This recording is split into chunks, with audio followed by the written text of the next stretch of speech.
Our first commentator will be Professor Jayanta Bandyopadhyay, who is a professor and head of the Center for Development and Environment Policy at the Indian Institute of Management in Calcutta, and best known to us here as a third cohort fellow, and we've had the wonderful opportunity of having him on campus this past semester.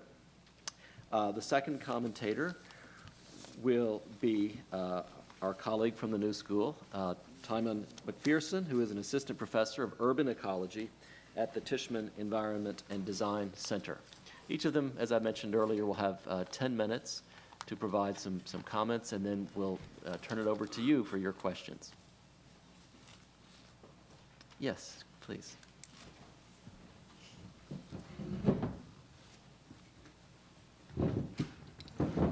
You can speak from there or here. Yes, okay, sure.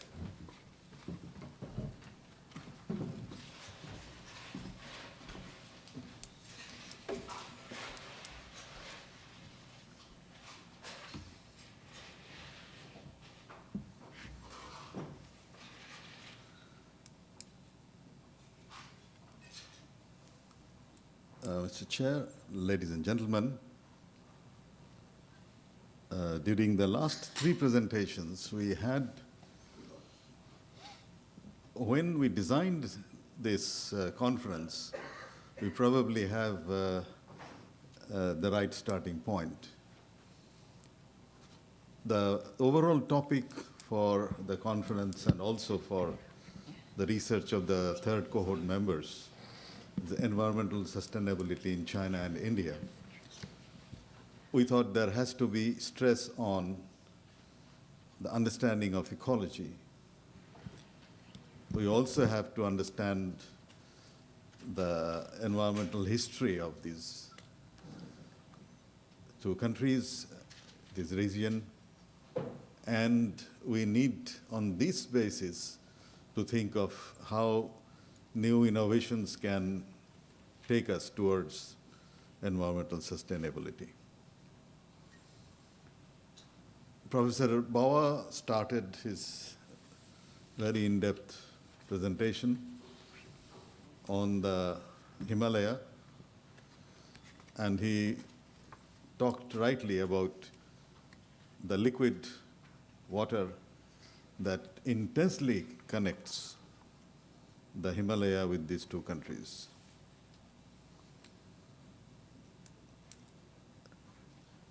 The second presentation again talked of another dimension of environment that probably is no less important than the shared waters or the Himalayan waters, is the issue of urbanization. I think it is very correct to say that both the countries can, whether they actually do it or not, have the option of defining a new form of urbanization. Now, by 2050, about 80% of the Chinese will be living in cities, and about 65% of Indians will be living in cities. And how these urban areas are preconceived, actually designed, and then lived in is not laid out anywhere. And I think it is a tremendous challenge for both these two countries to follow the ideas given in the second presentation on redefining urban life, redefining urban ecology. I think water and urbanization are the two pivotal points on which scientific research in these two countries, institutional experiences, needs to be organized. Now, these two countries also have a reasonable amount of wilderness, grasslands, less inhabited areas, and by 2050, when 20% of the people in China and 35% of people in India will live in these vast hinterlands. Who will manage these hinterlands sustainably becomes another important question which is addressed in the third presentation. Now, I think in a session of ecology, I can now find that the three presentations are also ecologically linked. They cannot be separated from each other, the ideas given. And within the short time I have, I would say that being a student of Himalayan waters for decades now, I think there is a fantastic opportunity for collaboration between China and India on the understanding of Himalayan waters, whether it is Yellow or the Yangtze or Mekong, Salween, Irrawaddy, Brahmaputra, Ganges, Indus. For India, Himalayan waters provide 70% of total water supply. For China, if you take the southern rivers also, coming out, the Lanchang, then Salween, then Irrawaddy, and of course, Yellow River and Yangtze, they are lifelines. And here I go to the whole issue of understanding of the ecology, what is not known in the Himalaya. And it is not to blame anyone, not to blame any country. These are vast areas with very little urbanization, very little sort of intense scientific understanding that we today do not have what probably would be most useful, an ecological understanding of the Himalaya. And that is what Professor Bawa had been stressing. Now, climate change that gathered like a cloud slyly over 200 years has suddenly come onto us in the last 20 years, particularly after the Earth Summit in Rio, as a Sandy. So Sandy is not only probably a product of climate change, but also climate change has come onto us unprepared. And Himalaya, where the basic ecological information is lacking,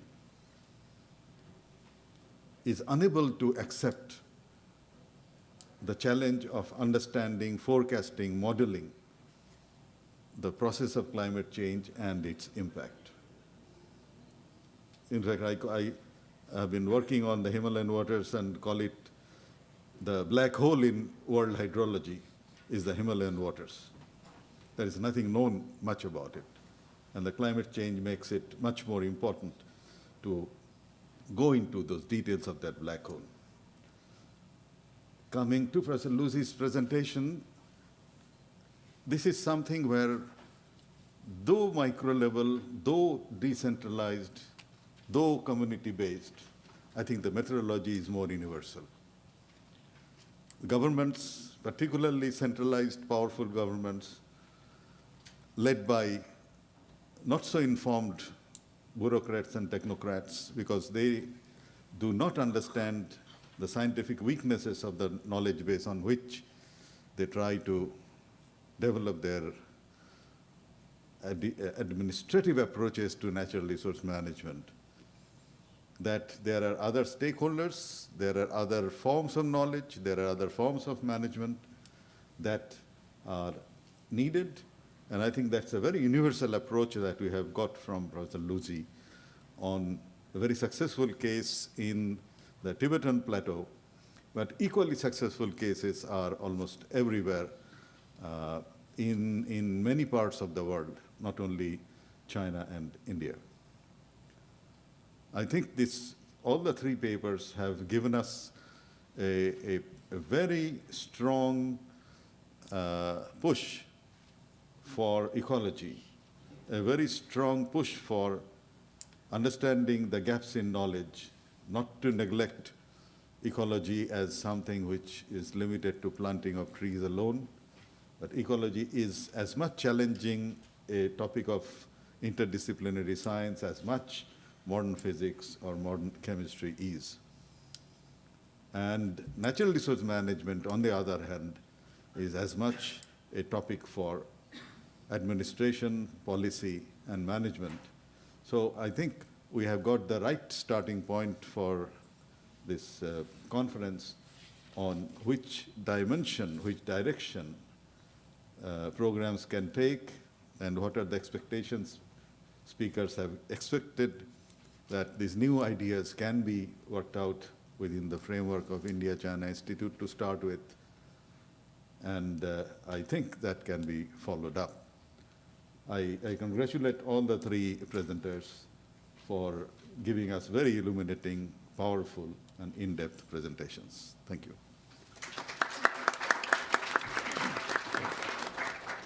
Timon? Thank you. Hi. My work is really focused on trying to understand the linkages between social infrastructure, biophysical infrastructure, and built infrastructure, all in the context of thinking about transforming cities into more resilient forms and more sustainable forms. And I was interested, Mark, that you led off with this idea of ecology sort of opening up to the rest of the world in some way, and in terms of some of its US roots, and the use of the term traditional ecological knowledge that came up in a couple of the presentations. I found it interesting because ecology's changed, I think, quite dramatically in the last couple decades, and I'm not quite sure how much of what's happening right now in ecology, and I think this is really evidenced by Steward's sort of summary of some of the thinking in ecology right now, it is widely known, right? And so I think there's some real potential value here in some of the new kinds of ways ecology is approaching, because from my sort of limited view, it seems that what ecology has done, because of the urban force that is really starting to reshape the way we think about systems, is that we're less thinking about ecology in the traditional sense and much more thinking about this more flexible idea of the system or ecosystem in such a way that you can integrate all kinds of information, right? The other point I was thinking about in that context is that the data availability is changing very rapidly. What was available to ask particular questions to try to understand how a system is working or the dynamics within a system is totally changed from 3 years ago, which was totally different from 10 years ago. Now, the kinds of resolution that we have in especially biophysical data, but also in sort of built infrastructural data, especially in cities where this is sort of highly prioritized, there's a lot more ability there, I think, to think about the integration across disciplines. And what I find particularly inspiring within the ecological discipline is that as this data is changing, the methods and the sort of conceptual approaches to how we work with those kinds of data, to ask the important questions, to ask the questions about how do you design cities to be more resilient, and how do you take advantage of the fact that cities aren't what cities were 30 years ago, or 70 years ago, or 100 years ago, that the kinds of cities we see now are fundamentally different. And they're driven by changes in the way people behave, but it's also this linkage with technology. Just one example, we know that cell phone adoption across the world is at extremely high rates, right? And just that one bit of information alone is changing the way in which new cities are growing. And because of this concept that Steward Pickett brought up of teleconnections, that you don't actually have to be in the urban core to have a job anymore. And that there's a lot of commerce that happens over and across these teleconnections, because of this particular piece of technology. And that is providing new forms of data. For example, things like the number of people across India and China that are active on Facebook and Twitter. These are things that ecology, I think, is positioned to take advantage of in a way that most people, when they think of ecology as a metaphor, perhaps, would never think that we would be in this kind of space. And yet, with hundreds of millions of people putting information about what they're doing and where they're doing it at any moment, at any time, and this data, you can download it, and you can look at it, and you can examine the dynamics of what people are doing almost in real time. I think we're poised to make some very significant changes. And by we, I don't mean ecology, but I mean in general, the understanding of the human process, and especially in urban areas where people are congregated. And a couple points relative to the other talks. I did find the concept of the meta-city very engaging, and again, I think it's because it's not just about larger cities, it's about different kinds of urban forms. The idea that the relationship, as Steward was mentioning, between urban and rural is not the same kind of relationships anymore that people have. And the way in which the cities actually appear. So if you fly over in Google Earth one of these new emerging cities that are rapidly urbanizing, and they're moving from 5 million to 8 million in 5 years, and 15 million, they don't look exactly like the kinds of sort of historical cities with the kinds of arrangements that they have. And I think that forces us to rethink what we think a city is, but it also forces us to rethink entirely some of the ways we approach even understanding what's happening within those kinds of places.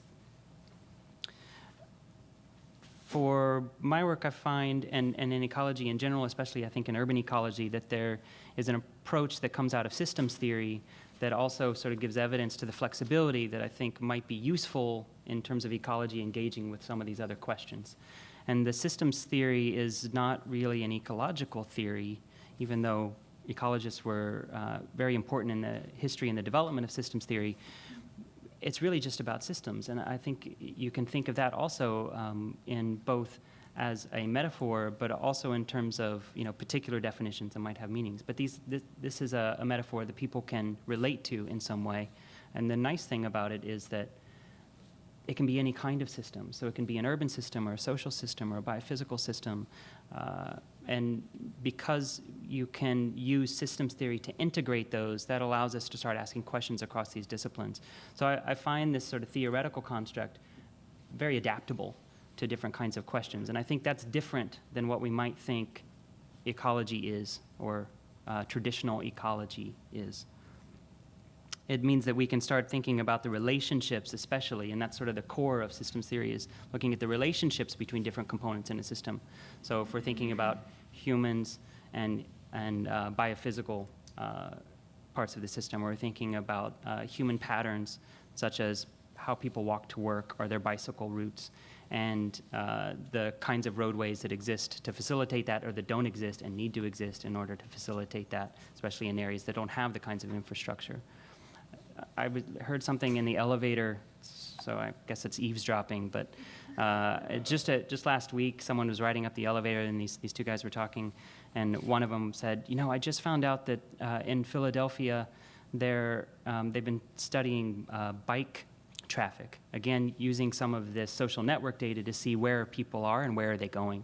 And so looking at these bike pathways within the city, and they found that there was a subset of pathways over this period of time, and I didn't catch what it was, whether it was a month or a year, which actually matters in this case, but I don't know the answer to that. There was a subset of those patterns, and there's lots of patterns, very complex kind of pattern, that had been traveled over 1,000 times. And because of that, of these 135 routes, you can imagine looking at what are people actually doing now, not what we think they should do or sort of older ideas of how a city might be planned, but what do people actually do? So the classic example of this is a college campus. I think of it in an American context, but I think it's true all over, where you put in these gridded sidewalks and nobody walks on them. They walk on the pathways that cut off the corners. And so there's now information available that allows us to, I think, potentially completely rethink the way we might design a city. And that allows us to think about it in terms of a resilient context to these kinds of changes and these kinds of challenges that we have that have been really well outlined by the previous speakers.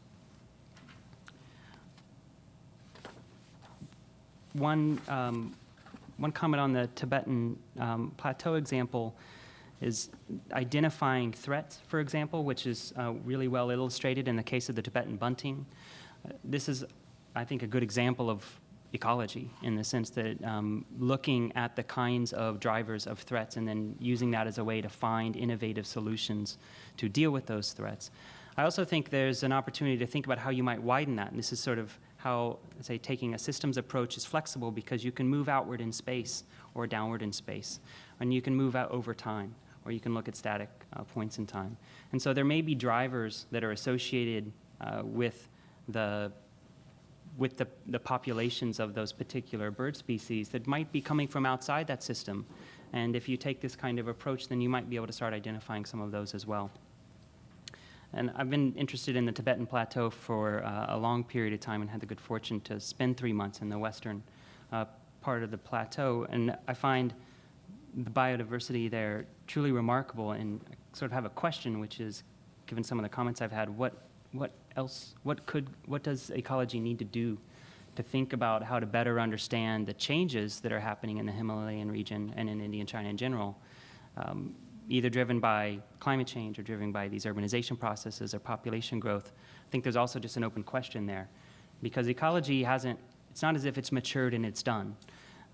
It's continuing to grow, and I think one of the things that we have not learned yet is how to take advantage of local knowledge, how to actively include participatory processes in our research.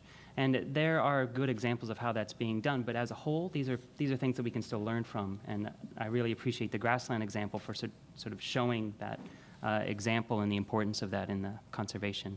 And if I can take 30 more seconds, the payment for ecosystem services idea here, I also found really useful, because if that's working well, that could be a model for thinking about how payment for ecosystem services might work in other kinds of locations. But I also wonder what happens if the drivers aren't local. If you use, for example, remote sensing imagery to look at the conservation and whether the conservation is working, and then attribute payment based on that, and yet if the drivers are, say, global in nature or largely more regional, then it may not be the fault of poor management in some sense. Some things may not be that easy to manage. So there's just some interesting questions to consider there too. Thank you. Thank you for that pair of very useful remarks. Before we turn it over to questions, I just wanted to see if the panelists had anything to say first by way of response to either of the two commentators.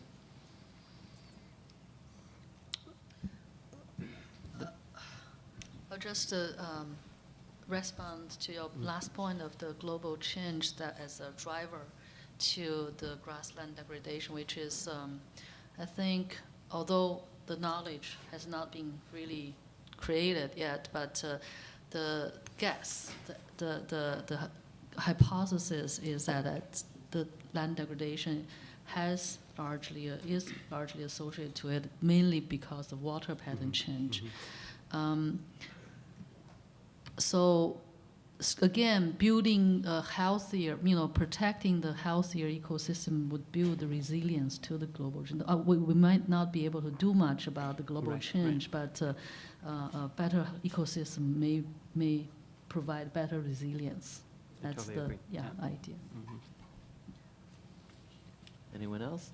Okay, we do have a pair, I believe, of roaming mics, and we'll just raise your hand. We'll see how many questions there are at the outset, and probably take them in small groups. Sophia, can you go to here to Professor Ling? I saw her hand first. Please introduce yourself for those here and at home. Oh, I was going to say Professor Ling. Yes, thanks. Okay. You're now in the queue, absolutely. Hi, my name is Lily Ling. I teach in the graduate program in international affairs here. I was really very enlightened by all of your presentations, and I appreciate it very much and want to thank you for all of your work. I noticed that cutting across all of the presentations, there was an emphasis on knowledge and knowledge production. And there was also a value placed on local knowledge. However, I would like to push that a little bit and ask whether you consider understanding the philosophy behind local knowledge, not just collect local knowledge as kind of data sources. Because if you only collect local knowledge, then you're still working within an instrumental philosophy regarding the local people. If you value the local community and local participation, then you must take seriously how they look at the world, not just what they know about the world. And so I wonder whether there is a consideration of the local community's philosophies about the world and how you are taking that into consideration. And why is it that throughout these presentations we have not heard about the local philosophies? Rather, we resort to, say, scientific terms like ecology. Thank you. Okay, take a couple of more questions. Yes, Professor Chakrabarty, here. I am Ranjan Chakraborty from Kolkata, India. I like Professor Bandyopadhyay's expression that the Himalayas is the black hole of Asian hydrology. You said something like that. Professor Bawa remarked that in the Himalayas, the temperature has gone up to 1.5 degrees. Now, my friend Iqbal Hasnain, he has studied the glaciers, the Himalayan glaciers. I hope you know Professor Hasnain. And it is an established fact that all the glaciers, Himalayan glaciers, they have reduced remarkably in size over the last 30, 40 years. So in mountainous terrain, even 1 degree rise in temperature can exert disastrous impact. But coming to that point of climate change, is there any real shift? I mean, we are talking about climate change. We are talking about the carbon footprint. And for 5 years, we have been talking about it.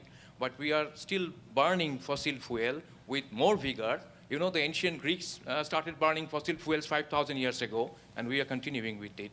So what is the answer? I mean, I don't know. We are talking about growth and thinking about the possibility of expansion of cities in the future, 70% people living in the cities, 30% in the countryside. But you see, this is a question which has to be addressed more seriously. We will run out of water if there is no reservoir, there's no frozen water in the Himalayas. I mean, this is a very serious issue. I don't know whether there will be growth, there will be a sharp decline. I mean, this is not a particular question addressed to any of the panelists, but this is a thought I'm sharing with you. What is the answer to this question of climate change and global warming? Thank you. Thank you. And we'll take one more question from Professor Lee over here. I'm the fellow of second cohort, Li Bo. I guess I just want to express a sense of both hope and anxiety. Even though the understanding of ecology might change and expand, but I think there is a very fundamental concept that urban ecology is exploiting resources from elsewhere and polluting a lot of other places. No matter how open-minded we become and how technology can make us feel virtually connected and inspired and collaborate, the very concept of concrete and metal forests that we create, that we don't even allow water to go through the system in the urban areas. And we continuously use natural resources to produce things. It's interesting to see, for instance, the metaphor of iPhone. iPhone really stands as a tool in our hands that make us urban population extremely powerful. But even that needs heavy metals, needs a lot of natural resources that are drilling from many different places. And in the process of taking those resources and in the process of producing them and then discarding them when the new brand comes up, I think let us not underestimate the amount of urbanization and its impact, especially in Asia. It might be a curse as well. Earlier, one of the presenters said about the dams, in the systematic epicenters around the Himalaya. There are so many dams to be built just in order to supply cities. That's one thing. And another point is, let us also not underestimate the fragility and the irreversibility of the high temperate areas where urbanization is becoming vertical. For instance, the technology that we use to treat our sewage water probably doesn't work there in the winter that I have personally come across. So I think these 2 points is what I want to express. Thank you. Let's have our panelists respond to any or all of those 3 very good questions and comments. Kamal? I just want to respond to all these 3 quick comments very, very quickly. I think you have a very good point about traditional knowledge. I think in our case, and I can elaborate that later if there is enough time, traditional knowledge is not really collecting traditional knowledge for publication and documenting that traditional knowledge. In our projects, traditional knowledge forms the basis for natural resource management and policymaking in that area, and I can elaborate on that. But the point is very well taken, and I think you are absolutely right. So we are not using traditional knowledge just to study traditional knowledge. It's much beyond that. And as Dr. Liu pointed out, in any area, when you go for natural resource management policies or implementation of plans, you have to first understand what people are doing and what people are thinking and what sort of management systems they have in place. In our case, we have looked at the grasslands, again, in very high altitude, how people are managing those grasslands, and they have very, very good strategies for rotation and for migration and local institutions to manage those resources.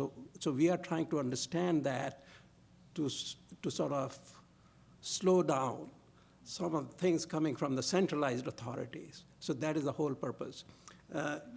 In question to your question about solutions to climate change, I think we know what the solutions to climate change is, and I think you can answer that question as well as I can. All I want to say is we should not think, that the society defines these terms, sustainability and climate change and all that. It should not be the burden of ecologists to come and then elaborate on those concepts. So it's a burden that has to be shared by everybody.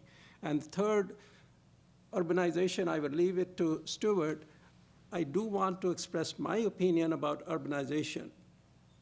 People talk about urbanizations and ills of urbanization, but let's also try to understand urbanization is a very, very efficient system for using energy and all sorts of resources. There is no other system which can be as efficient. If you scatter people all over the world, we would be in much poorer shape than we currently are. Steward, do you have?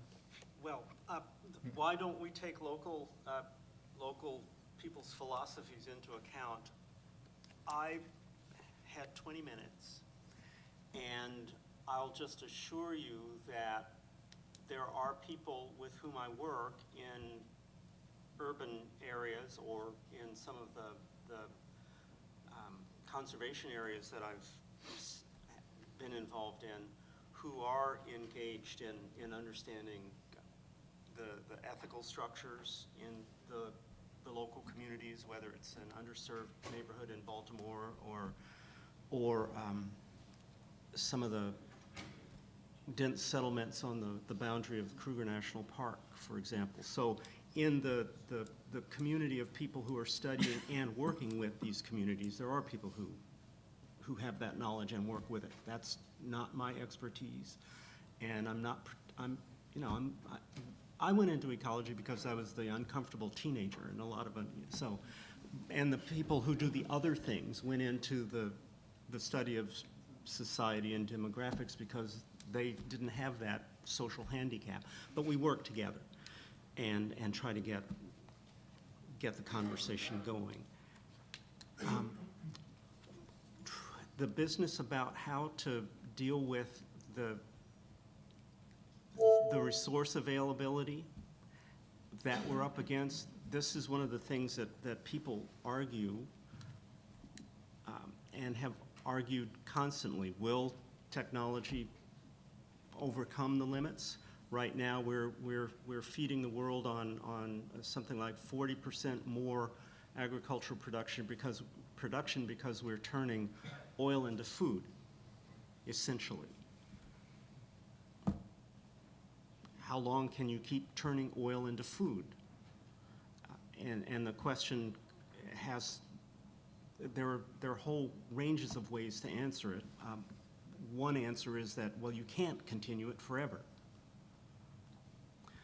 The business about hope and anxiety and what we might call the urban footprint, I'll point to an example of there's a famous sustainable agriculturalist in the United States by the name of Wes Jackson, and he has a farm that he tries so hard to make self-sustaining.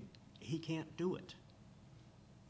So it's not, we shouldn't just blame cities. It's people, it's the number of people, and it's how we choose to live. And to go back to being the uncomfortable teenager again, we have to, as a global community, think about that. It's people, how many of us there are, and how we choose to live. Try to respond to some of the question on the local culture as a philosophy, not just information, as a management strategy. I think I only had 20 minutes, so I didn't elaborate on that point.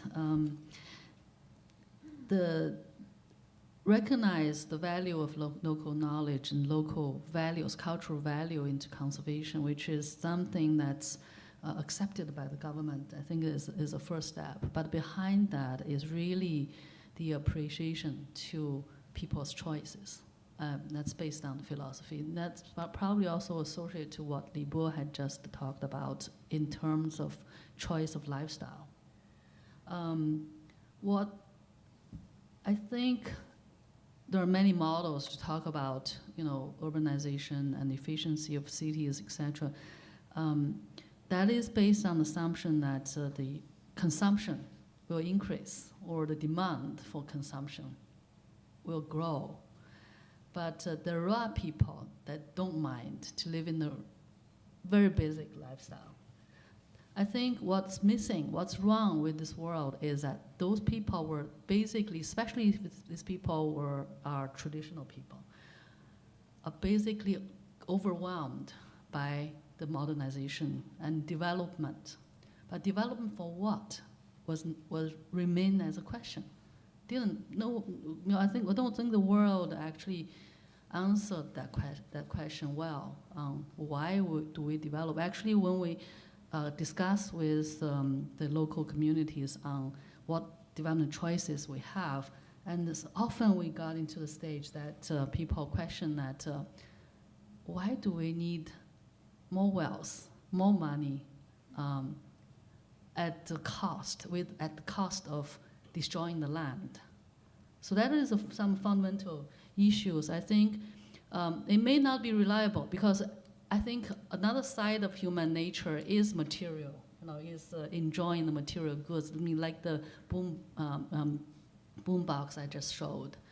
But there is I think people are complex. So when it gets to spiritual, which often doesn't sound very reliable, at least we give some space to that kind of demand, that kind of requirement.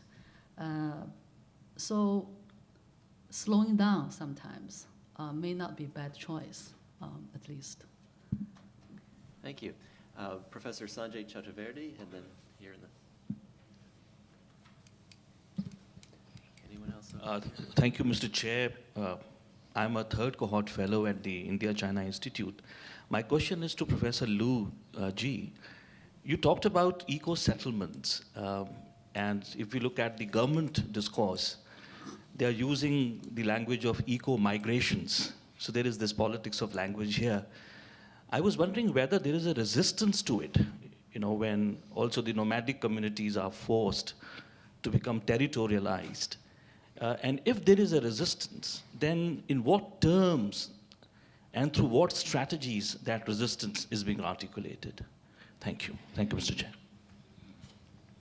Okay, here. Let's wait till you get the mic. And the...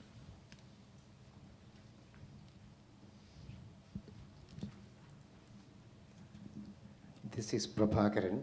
I edit an online monthly called the East-West Inquirer. My question may be somewhat related to what this gentleman raised here. The climate change, we all know it is real, but there is a conflict within the scientific community. They are not, all are in agreement with that opinion, in the sense that in this country especially, there's a powerful conservative media led by the Wall Street Journal editorial page, almost come out with articles saying that, to the effect that it is a figment of liberal imagination. They can't accept the data, the tons of data available in support of our argument that climate change is very real and we have to find a solution expeditiously. The solution is made impossible because of the conflict within this scientific community. Your opinion, anyone can take that. Thank you. Thank you. And here? Hello, my name is Eric Godoy. I'm a PhD candidate in philosophy here. Thank you all for beautiful talks, visually and intellectually. My question's mostly directed to Professor Pickett, but maybe you can all respond to it.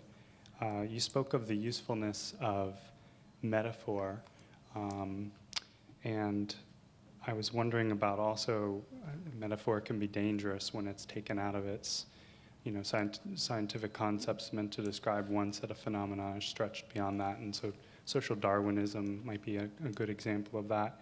So since we're all probably from different backgrounds here and writing on this, I'm wondering if you could maybe point out some concepts that we should be cautious with and stretching beyond their bounds.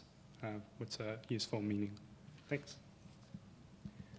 Okay, we had 3 questions. Let's get some responses, and then we'll get the next batch. Can I do that one, since Of course. I actually will remember it?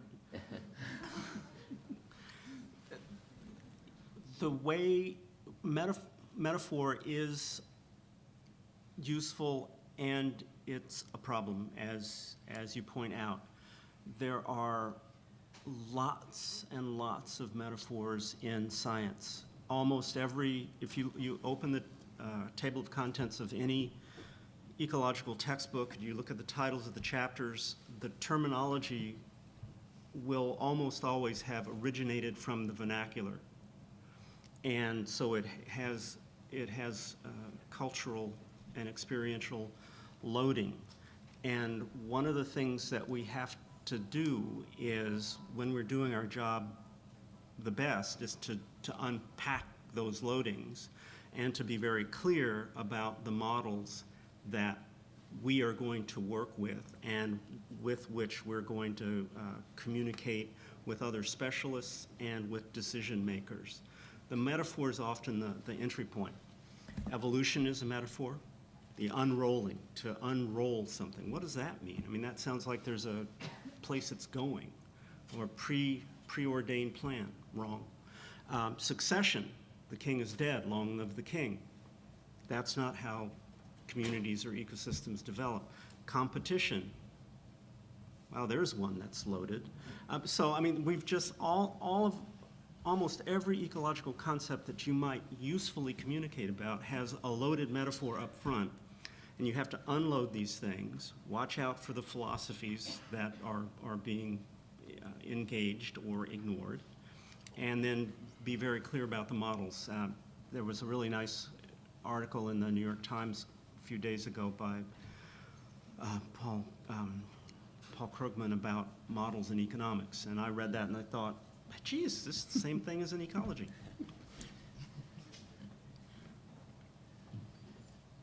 Let me respond to the question on eco-migration. It does exist. In this area I just mentioned, Sanjiangyuan, there has been 50,000 people moved out with compensations and houses built by the government. Several things. One is the payment is too little to sustain, so this population becomes poor. And two, the intention was to move these people out, so the land left ungrazed. I mean, the ban of grazing is based on the relocation of people. But the reality is that many of the houses didn't really move out completely. Only a proportion of the family moved out. I think, so as a result of the government policy that failed, the ban was not really applied because of lack of capacity of monitoring it, so it's let be.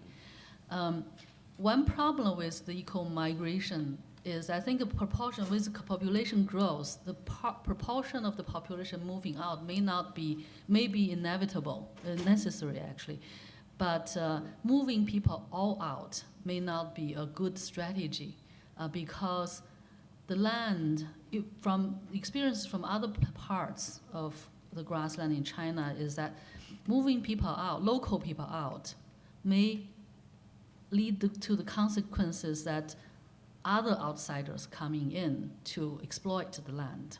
These people do not have history or ancestral connection or any passion toward the land, so they came for money.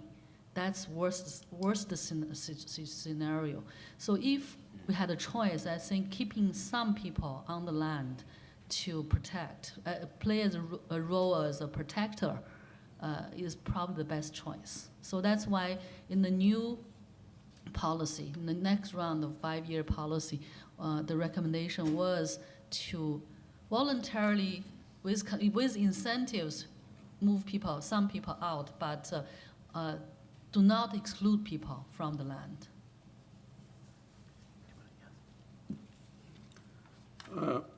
I just wanted to comment on climate change again. You know, I don't want to sound like we are trying to avoid questions about climate change and solutions to climate change. 2 comments or 3 comments. First of all, I don't think there is any debate within the scientific community about climate change. There is, in general, debate about society. There are always people on the fringes. And so we can't be, scientists will never agree 100%, but we can discuss that later too. Now, in terms of what to do about climate change, of course, we all know what to do about climate change, and climate change is not going to be resolved unless collective action is taken. And I think the point about, which I couldn't really describe fully, the article I wrote, China, India, and the environment, it was not dealing with environment in India independently of environment in China. The point was that 2 countries have to collaborate. They have to cooperate because they are the sort of major contributors to some of the global change problems. And secondly, they share common borders, and the Himalayas we are talking about. And I think this institute, the China-India program here, they are scholars from India, they are scholars from China, I would imagine. And I think it provides such a good opportunity really to deal with these issues, how this collaboration and cooperation can be fostered, how the 2 countries can trade environmental security for the elusive territorial security or political security they are seeking in this conflict over border. And you go to these very vast areas that are not populated, and you see the armies facing each other and the tremendous amount of degradation that is going on. But apart from that, they do have a common thinking when they gather together on the World Fora on climate change issues. They have a lot in common. They have a lot to learn from each other, traditional knowledge on either side of the border. There are a number of things, and this is what is pointed out in the article. So that's where I would say, maybe there can be a beginning made in that area, and then perhaps that can lead to a enlarged collective action.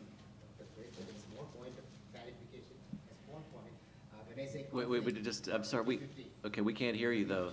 No one can hear you.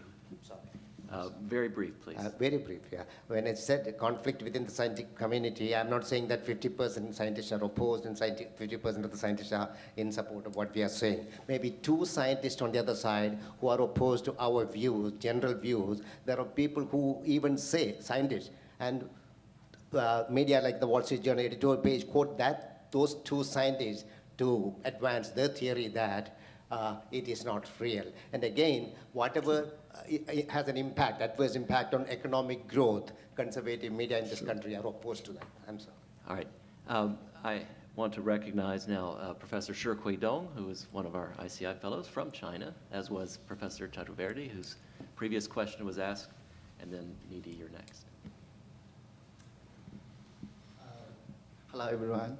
My name is Shi Dong from China. Thank you very much to presenters. You really addressed a lot of issues across Himalaya region. So actually, maybe it's not the right time to again ask the question about the climate change, but I would like to learn more from Professor Bawa. I'm not sure because you are showing the data from scientific point of view. There's clearly a trend that showing that both the temperature and precipitation are growing in Himalaya region. But I did a lot, some kind of, let's say, social service on local herders. By the way, I'm the grassland ecologist doing a lot of research across Himalaya region, especially on alpine grassland.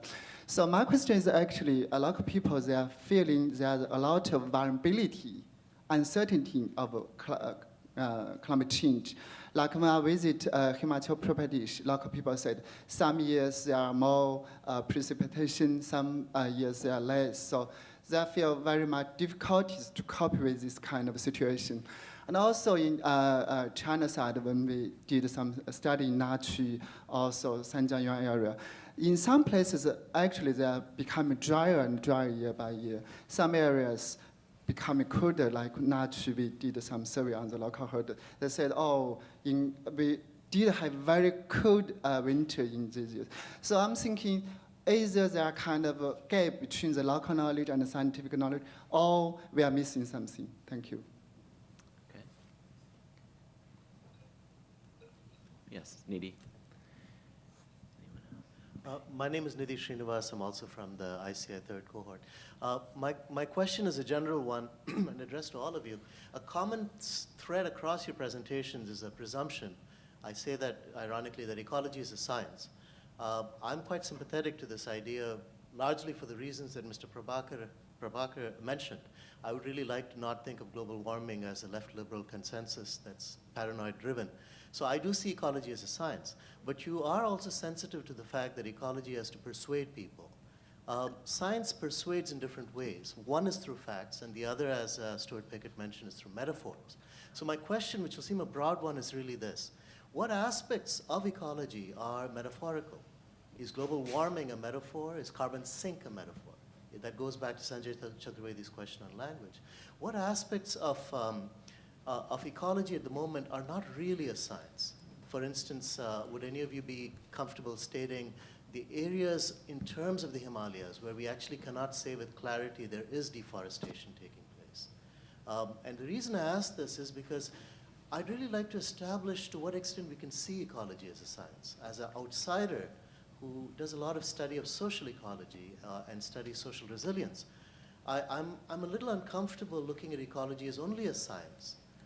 However, I'm extraordinarily uncomfortable letting go of that as well. Okay, yes, and a question here in the back.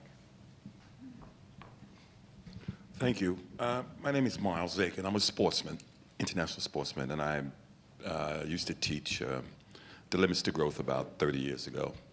I live day by day, so 30 sounds about right. My question to the panel and the members of the audience is, did any of you take part in Black Friday? Maybe some of you didn't know. Does everyone on the panel know what Black Friday is?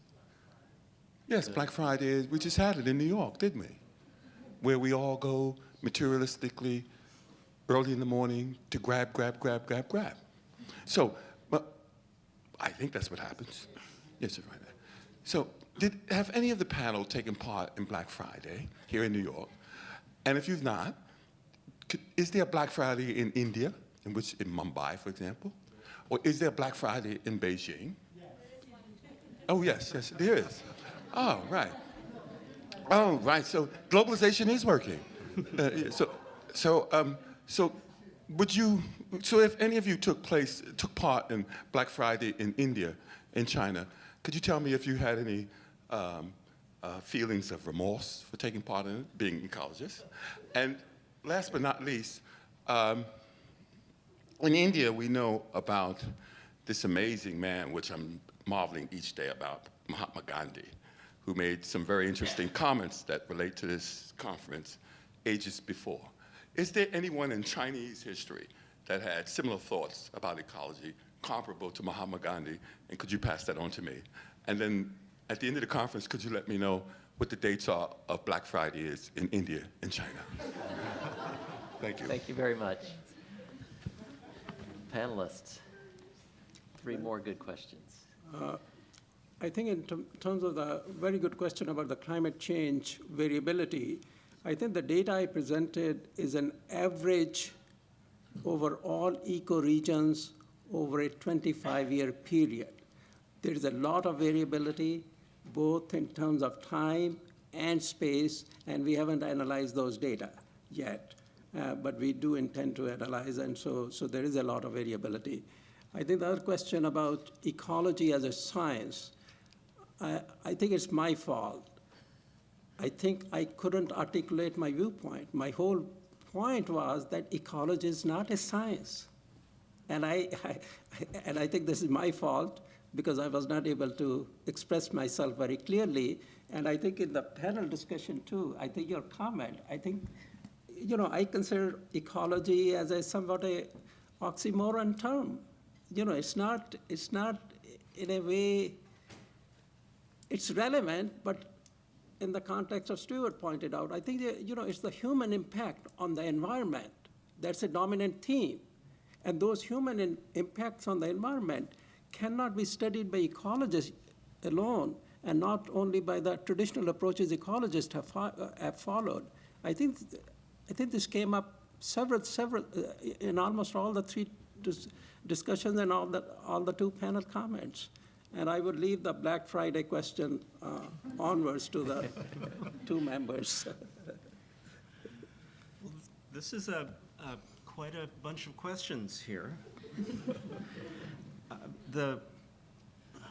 Is ecology a science? Well, to productively follow on that, I would probably have to ask you, what do you mean by science?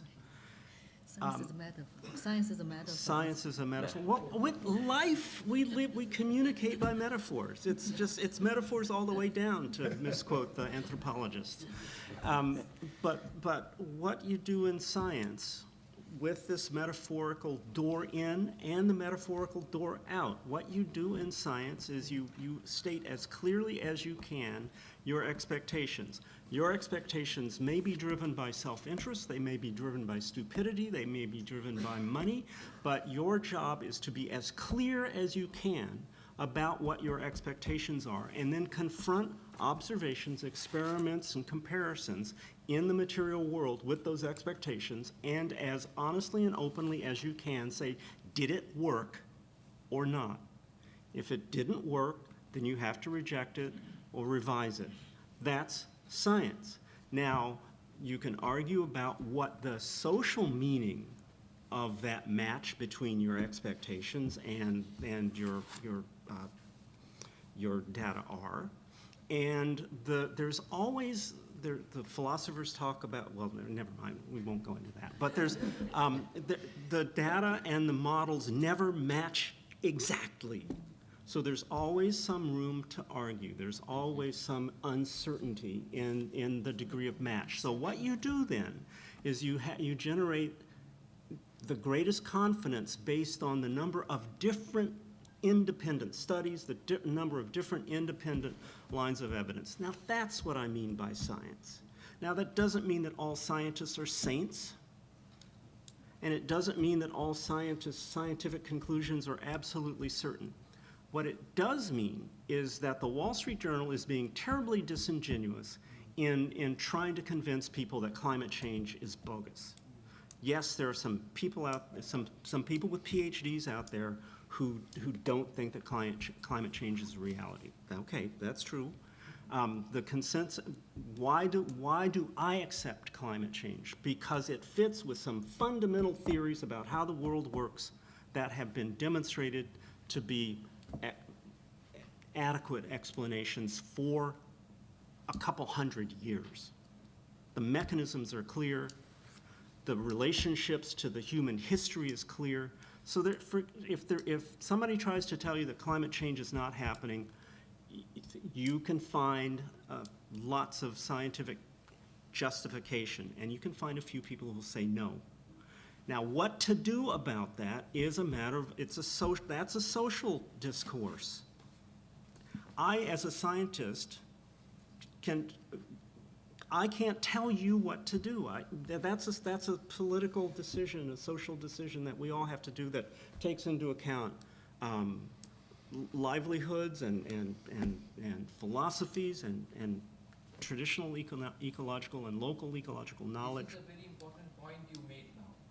The solution we all know, as Professor Bawa said, but the solution is going to be political. Yeah, it's not, right, yeah. It's not in the hands of the people. And ecology has a place in that, at that table. Ecology as the science has a place at that table, but when you walk into that room, people are going to try to destroy you because it's in their self-interest to do so. And they'll tell you about social construction of science, but there's fundamentally, science is about whether expectations which are clearly articulated are met or not in the material world. I probably should shut up now. On science, it's interesting because in China we emphasize, from the government to people, to the society, that emphasize science very highly, overly emphasizing the word science, which almost science becomes the substitute to correctness. I don't know about India. Is that the same? Worship to science, the word science. So a lot of bad things done under the name of science, actually. So I'm, I mean, as Professor Pickett mentioned, that it's a matter of your expectation. It's a matter of government's expectation. It's a matter of people's expectation to science.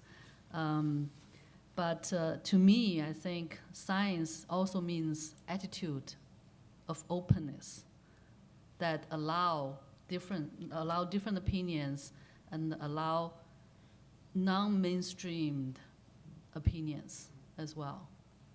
So on the Black Friday, I don't know if anything like Li Bo or Feng Xi can. Every day in big cities. Every day is Black Friday. In Beijing, Okay. in Beijing, we have about 20% of clear days. So the rest of them are Black Friday.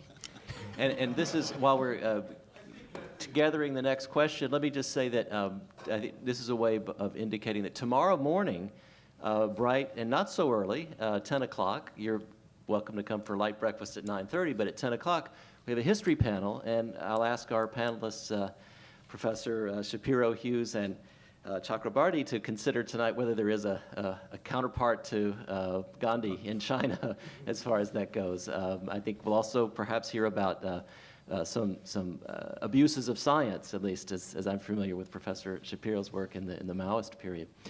We have a question in the back, yes. My name is Xi Feng from Horizon Research Consulting Group. We are also ICI's partner in China. No, I'm just responding to Professor Lu's question on Black Friday. In China, my answer is yes and no, because first I say no. We don't have a Black Friday because that happens the first day right after the fourth, last Thursday of the fourth week. No, we don't have this one. But we do have another, I think Li Bo mentioned, in China we call Singles Day. That's November 11th. But on that day, because this year, I'll just give you one number. Tianmao, I think the sales went crazy. The total volume sales, I think in Chinese, it's, 19.7 billion Chinese yuan. The largest mall in Beijing is called, where is that last one? It's one day sales, it's 5 years sales of that biggest mall in Beijing. Where is it? No, not Jingyuan. It's near the Guomao, going to the east. So that says something, but that, I would say that day in China would be comparable to Black Friday because, I don't know, there's an increased number of singles in China. Comparable to an immense amount of pollution, which just being new school, as I was sitting here, I think it might be also interesting to bring in the School of Design. Yeah, I think. As we have. You understand that that particular day, the export of that day, is a basic changing of a rationale of local philosophies, urban philosophy, Yeah. the philosophies of the people of the planet. But that big sales day in China, the Singles Day sale is actually is less polluted because all the sales are done on the internet. Online. But the shipping companies, they are busy because they are producing pollutions because they have to deliver all the boxes. And well, that's just my quick response to it. Thank you. Thank you. Are there any other questions? Yes, sir. And please introduce yourself. Thanks very much. It's a bit brazen for me to ask a question because I was teaching all day and I apologize for arriving late. But I do have a question for Professor Pickett. I haven't heard him in person in 15 years when you last addressed a conference at the New York Botanical Garden with your theories about chance and serendipity in ecological systems. And my question is this, it's not related to global warming or Black Friday, quite frankly. It's related to what have been recently called chimeric organisms. We're now in an era where everyone knows we're able to alter the structure on a minute molecular level of cells in living organisms. And we're also on the verge of creating new organisms and injecting them into the ecology, which is called synthetic biology. And my question to you, since I've been teaching your articles for years, is I know that you've addressed stochastic processes, chaotic, the role of chaos and disequilibria in ecological systems, but I've never had the chance to interrogate you, as it were, and ask you, what do you think of these new developments in the constitution of cellular and synthetic cellular life, and whether you have any concerns as a theorist of chance and serendipity, whether you've ever addressed these new emerging features of ecosystems. Thanks. Those are important issues, and what I'm going to have to be fair and say that I haven't studied those. So my opinion is not particularly going to be useful on that. However, using something called the precautionary principle, which in the absence of information is the first resort. Careful thought, careful study really needs to be, those things need to be thought through very, very carefully. And in the year, which is the 50th anniversary of Silent Spring, where arguments were advanced by certain sectors in society about arguments against the synthetic chemicals that were being broadcast, that suggests why I'm pointing to the precautionary principle, even though I don't have personal knowledge really of those kinds of compounds. So I'm going to be fair and say we need to think more, we need to study more. Anyone else? If not, then please join me in applauding this very wonderful panel.